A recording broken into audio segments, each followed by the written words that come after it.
Hi, it's me again with Corel Draw Tips and Tricks. And let's say you wanted to make a color, and I've shown this a lot. Let's fill it in with this gold. And then you could add other colors by holding down the control button and add a little brown, make it a little darker. Hope you can see that. Make it quite a bit browner. But every click's different and you can't really look at them. If you'll make two squares, two shapes, doesn't really matter, make a duplicate of it. It doesn't matter, but I'm going to hit E to make them even in line. And I'm going to make this first one that gold. Then I'm going to make the second one this yellow. I am going to go ahead and right click. Whoop.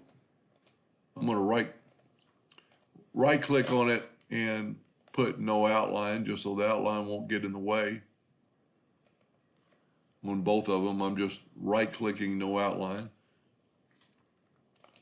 Now I'm going to take these two colors. I'm actually going to move them further apart. I actually hit the plus key. And like I said before, it doesn't really matter that you have them in line, but I'd go ahead and hit E and put them even. And then go up to Effects and Blend, and let's blend them 15 times. Look at all the different shades of that same color. Now to use them, you've got to go to Object, break the blend apart, but these are still grouped together. So go to Object and Ungroup.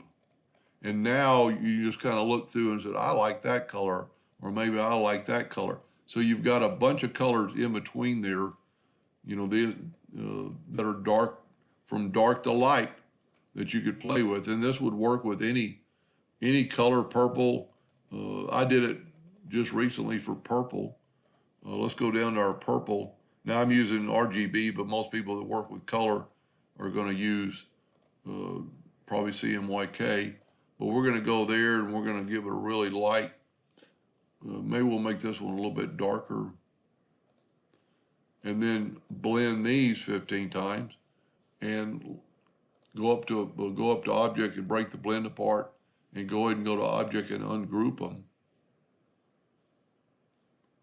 because the blend is all together. So now, well, I guess I've got to select it, go up to Object and ungroup. And now that broke the blend apart. Now I'm going to ungroup. So now we have all these different shades of blue that you could pick from and go, I really like that color. And then you could use that color. And how are you going to use that color for something else?